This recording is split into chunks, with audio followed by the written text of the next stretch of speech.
Investors, क्या हाल है आप लोगों के? ठीक ठाक। ईद मुबारक आप सबको, गुज़िश्ता। और मंथ एंड पे ये मेरा एक आप लोगों के साथ एक इंट्रैक्शन रहता ही है, वीक ऑन वीक बेसिस पे भी और मंथली बेसिस पे भी। लास्ट वीक ईद से पहले का था और उसके बाद 2 वर्किंग डेज थे, तो इसलिए मैंने वो स्किप कर दिया था कि मंथ एंड पे ही फिर आप लोगों से इकट्ठी बात की जाएगी। मार्केट ने डिसअपॉइंट किया मेरे हिसाब से, और इस महीने में मार्केट के पास एक अच्छा चांस था, क्योंकि लास्ट मंथ का जो एक बुल रन था और मार्केट का एक बाउंस बैक था, सॉरी नॉट बुल रन, एक बाउंस बैक था। उस बाउंस बैक की कंटिन्यूएशन आना ज़रूरी थी, और जो कि नहीं आई। मैं एक्सपेक्ट करता रहा कि मार्केट को चलना चाहिए, क्योंकि बेहतरी की खबरें आई हैं। जो वर्स्ट केस हमने देखा कोरोना वायरस को लेके अपने फाइनेंशियल्स में और मुल्क के अंदर जो लॉकडाउन सिचुएशन थी, और नॉट ओनली अपने मुल्क के अंदर, पूरी दुनिया में जो लॉकडाउन सिचुएशन थी, उसमें हमने एक बेहतरी आती हुई देखी। और जैसा मैं अपनी लास्ट वीडियोस में हाईलाइट कर रहा था पिछले 1 महीने से, कि अब इस वायरस के होते हुए ही मेरी लाइफ चलेगी और आपकी लाइफ चलेगी। हमें इसी के बीच में रहते हुए एडजस्ट करना है, और इंसान के अंदर वो फितरत है, अल्लाह ने दी है कि वो एडजस्ट करता है नए माहौल के साथ, नए मौसम के साथ। तो अब समझ लें कि दुनिया उसी तरफ जा रही है, और अब आप लोग टीवी पे वही चीज़ें होती भी देख रहे हैं जो मैं हाईलाइट करता रहा हूँ, कि इसके होते हुए ही बिजनेस खुलने शुरू हुए हैं और कुछ चीज़ें बेहतरी की तरफ आई हैं। लेकिन स्टॉक मार्केट ने हमारी परफॉर्म नहीं किया।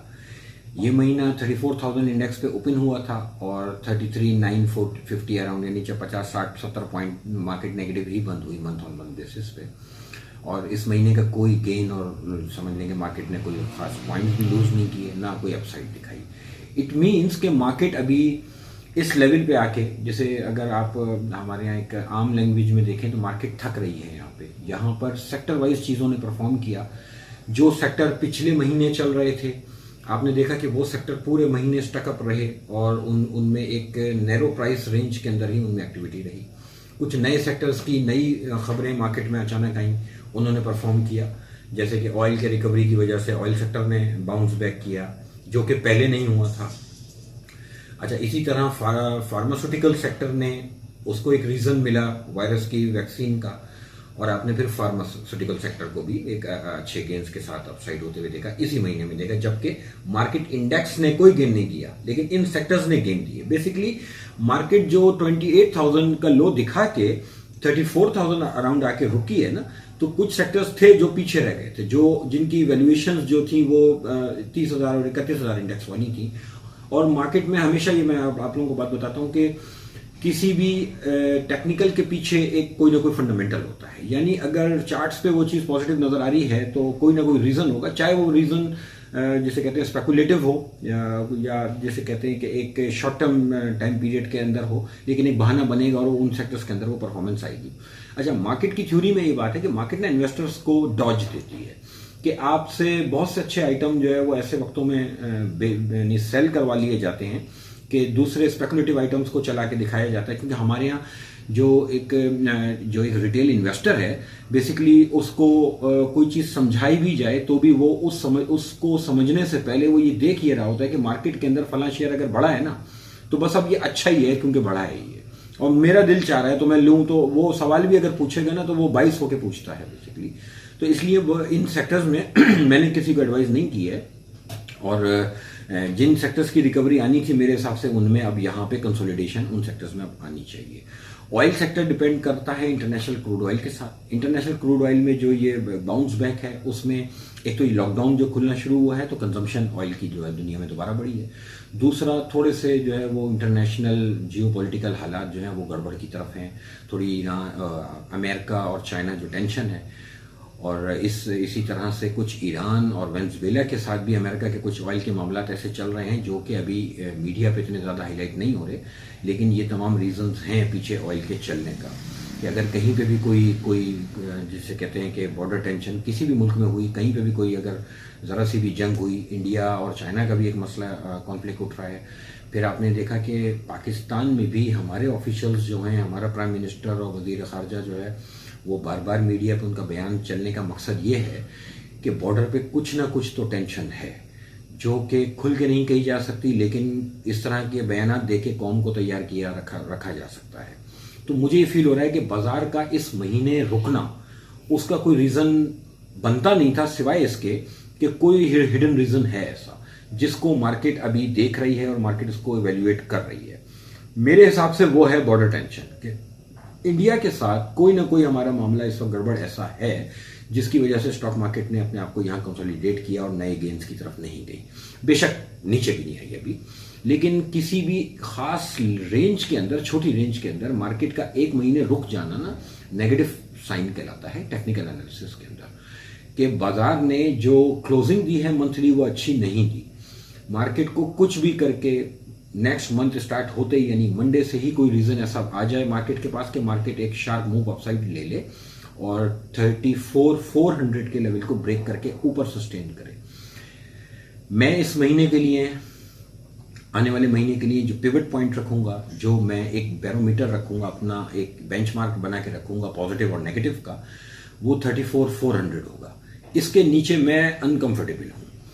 इसीलिए मैं कहता आ रहा हूं बहुत से लोगों से बार बार कि देखें, हर चलता हुआ आइटम लेके इन्वेस्टमेंट करने वाला नहीं है। स्पेकुलेट करें, शॉर्ट टर्म ट्रेड करें, स्टॉप लॉस लगा के काम करें, फिर जो चाहे ले, उसका मसला नहीं है। लेकिन एक बढ़ते हुए आइटम में, स्पेकुलेटिव आइटम के अंदर खामखाई का फंडामेंटल ढूंढने की जरूरत नहीं है, खामखाई का रीजन ढूंढने की जरूरत नहीं है। वो जब वो वायरस की वैक्सीन बनाएगा तो जब बिकेगी तो कैलकुलेट किया जाएगा कि कितने प्रॉफिट है इस कंपनी को, इस कंपनी की वैल्यू क्या होनी चाहिए। फिलहाल तो टोटल स्पेकुलेशन है।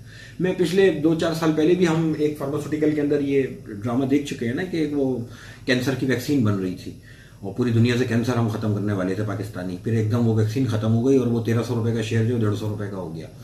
तो इस तरह की चीजों के ऊपर स्पेकुलेट किया जाता है और ट्रेडिंग करनी चाहिए। नीचे मिले बाय करें स्टॉप लॉस के साथ, तो गोले अच्छे बनेंगे, जिसे शॉर्ट टर्म ट्रेडिंग कहते हैं। लेकिन इन्वेस्टमेंट इस तरह के फंडामेंटल्स पे नहीं करनी चाहिए। अभी थोड़ा सा वेट करें जब तक फार्मास्यूटिकल सेक्टर की जो चीजें स्पेकुलेट हो रही हैं वो मटेरियलाइज होकर सामने ना आनी शुरू हो जाए, कोई चीज कंक्रीट ना सामने आ जाए, तब तक मैं नहीं समझता कि कोई लॉन्ग टर्म बेसिस पे इनको जो है वो अपने पोर्टफोलियो में ऐड किया जाए। शॉर्ट टर्म के लिए हर आइटम अच्छा है, बाजार अच्छा होगा, कोई भी आइटम चलेगा। और इन दिनों में एक स्पेकुलेटिव आइटम और मार्केट का बहुत मशहूर आइटम है, मैं नाम नहीं लेना चाहता, आप लोगों ने देखा 2829 रुपए वो आया। क्यों आया? वो टोटल स्पेकुलेट होता है, उसका कोई पीछे फंडामेंटल नहीं होता। ये वैसे ही है जैसे कि दुनिया के यानी डाउ जोन्स के अंदर आप लोग देखते हैं कि बिटकॉइन कहीं एग्जिस्ट नहीं कर रहा दुनिया में, लेकिन वो जो है वो $20,000 पे जो है वो ट्रेड हो चुका। ठीक है, दुनिया ने देखा ऐसा होते हुए। तो ये स्टॉक मार्केट का एक पार्ट है, इस तरह की स्पेकुलेटिव चीजें बीच में आती हैं। इसको किसी भी स्पेकुलेटिव आइटम को बढ़ता हुआ देख के उसके फंडामेंटल जबरदस्ती ढूंढने की जरूरत नहीं है। जिन स्क्रिप्ट्स को, जिन सेक्टर्स को मैं रेकमेंड करता आ रहा हूं अपने इन्वेस्टर्स को, देख लीजिए बजट में भी उन्हीं के टॉपिक्स अब डिस्कस होने जा रहे हैं। अगर तो कोई हमारी इंडिया पाकिस्तान की कोई बॉर्डर टेंशन नहीं होती है तो बजट और बजट के बाद 1-1.5-2 महीना इस उन्हीं सेक्टर्स के अंदर हमें बहुत अच्छी एक्टिविटी मिलेगी। और जैसे गवर्नमेंट जिस डायरेक्शन की तरफ अपनी पॉलिसीज को लेके जा रही है तो उन्हीं सेक्टर्स के अंदर इंशाल्लाह आप लोगों को अच्छे गेन्स मिलेंगे आने वाले महीने में।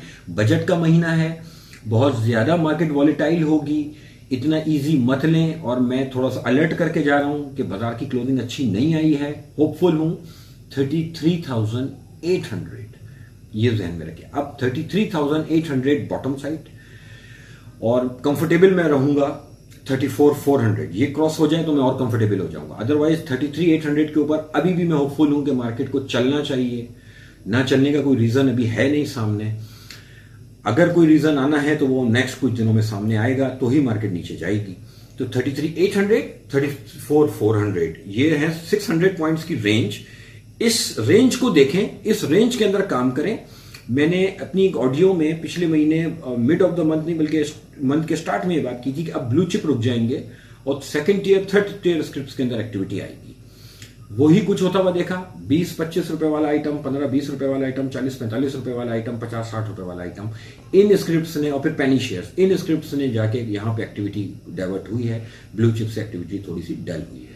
मुझे अब लग रहा है कि फिर ब्लू चिप में कुछ एक्टिविटी आएगी और उसके साथ साथ second tier, third tier script भी एक्टिव रहेंगे। बजट का महीना है इसलिए केयरफुल होकर काम करें। लॉन्ग टर्म कुछ नहीं है अभी, 6 महीने बाद क्या होगा बाद में डिसाइड होगा। एक महीने का जहन लेके चलें, एक हफ्ते का जहन लेके चलें, क्विक डिसीजंस लें। अगर आज तेजी बोल दी है तो कल अगर बाजार रिवर्स हो रहा है तो जिद करने की जरूरत नहीं है, मार्केट से जिद नहीं करनी है। जहां कहीं पे भी आपको ये लगे कि आपने गलत डिसीजन लिया है, वहाँ सरेंडर करें, छोटा लॉस बुक करना बेहतर होगा, थोड़ा सा अलर्ट रहिएगा। और मिड ऑफ द मंथ कोई चेंज आएगा तो वो वीकली बेसिस में मैं आप लोगों से शेयर करूंगा इंशाल्लाह।